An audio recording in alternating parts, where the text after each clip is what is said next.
L'installation prochaine de Toyota, que nous espérons vivement, fera de Lomé un centre de distribution vers toute l'Afrique et un symbole fort. Cette installation illustre la confiance dans la stabilité et la compétitivité de nos infrastructures. Bonjour chers abonnés.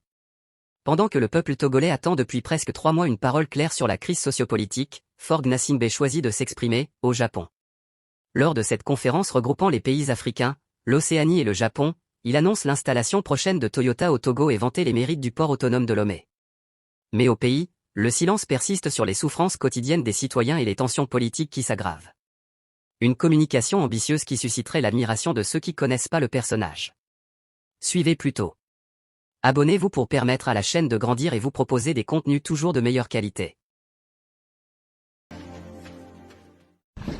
Excellences, Mesdames et Messieurs, chefs d'État des délégations, Mesdames et Messieurs, distingués invités, nous nous retrouvons à un moment Où le monde est traversé par l'incertitude. Les routes maritimes sont fragilisées, les chaînes de valeur bousculées et la compétition stratégique s'intensifie partout. L'Afrique et le Japon, ainsi que l'océan Indien, ne sont pas en marge de ces bouleversements. Nous en sommes au cœur. La question qui se pose à nous est simple. Voulons-nous subir ces turbulences ou voulons-nous en faire une opportunité pour bâtir un espace de stabilité et de prospérité partagée? Pour ma part, je crois que c'est dans la coopération entre l'Afrique, le Japon et l'océan Indien que se trouve une partie de la réponse. C'est pourquoi je voudrais partager avec vous quelques réflexions, à la fois concrètes et stratégiques, sur la manière dont nous pouvons, ensemble, transformer cette région en moteur de croissance, de souveraineté et de durabilité. D'abord, le rôle logistique et industriel que peut jouer l'Afrique, notamment l'Afrique de l'Ouest. Mon pays, le Togo, a choisi d'être une porte d'entrée stratégique au service de la ZLECAf et de l'ensemble du continent. Notre port de Lomé, seul port en eau profonde de la côte ouest africaine, est déjà un hub logistique incontournable, capable de connecter directement la production industrielle japonaise aux marchés africains. Pour nous, ce n'est pas seulement un investissement, c'est la confirmation que l'Afrique peut offrir aux investisseurs internationaux des plateformes modernes, fiables et attractives. Ensuite, la deuxième idée est que nous devons aller plus loin que les infrastructures. L'Afrique et le Japon doivent co-créer des chaînes de valeur industrielles. L'Afrique ne peut pas se limiter à exporter ses matières premières, pas plus que le Japon ne peut se limiter à exporter ses produits finis. La véritable prospérité naît dans la production conjointe. Notre ambition n'est pas seulement d'être une plateforme de transit. Nous voulons transformer nos ressources, produire localement et faire de notre jeunesse des acteurs de la production, pas seulement de la consommation.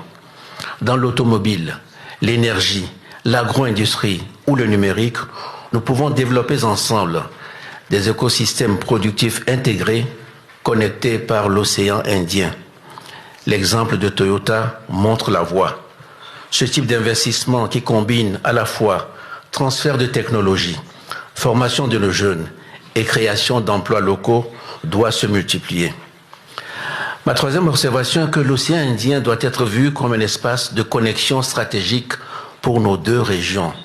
Pour l'Afrique de l'Ouest, l'océan Indien n'est pas un horizon inconnu ou lointain, mais une extension naturelle de nos échanges avec l'Asie et le Japon. Le port de Lomé, par sa situation d'entrée sur les grands corridors transafricains, participe déjà à cette continuité logistique entre l'Atlantique et l'océan Indien.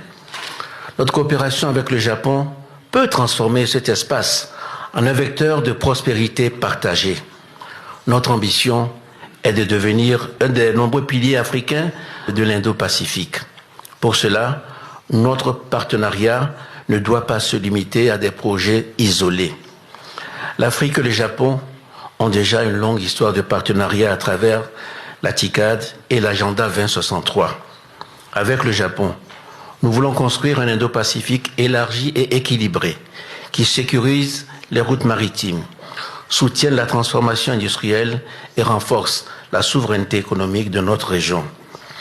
Pour le Japon, l'Afrique n'est pas seulement un marché d'avenir, elle est un partenaire stratégique, capable de contribuer à l'innovation, la stabilité et à la prospérité globale. C'est pourquoi nous devons élever notre coopération à une véritable alliance stratégique fondée sur la confiance et la réciprocité. Enfin, je voudrais dire que notre coopération doit protéger les sociétés autant que les marchés. L'océan Indien n'est pas qu'un espace commercial, c'est un espace humain et environnemental. Les infrastructures que nous bâtissons doivent être durables, résilientes et socialement inclusives. Il n'y aura pas de développement durable sans paix, ni de prospérité sans cohésion sociale. Le Japon et l'Afrique ont la responsabilité de faire de l'océan Indien un espace sûr, respectueux de l'environnement et moteur de croissance bleue. Le développement maritime et industriel ne peut plus ignorer la question climatique, la pollution marine ou la résilience des communautés côtières. Ensemble, nous devons développer une économie bleue et verte qui conjugue croissance, inclusion et durabilité.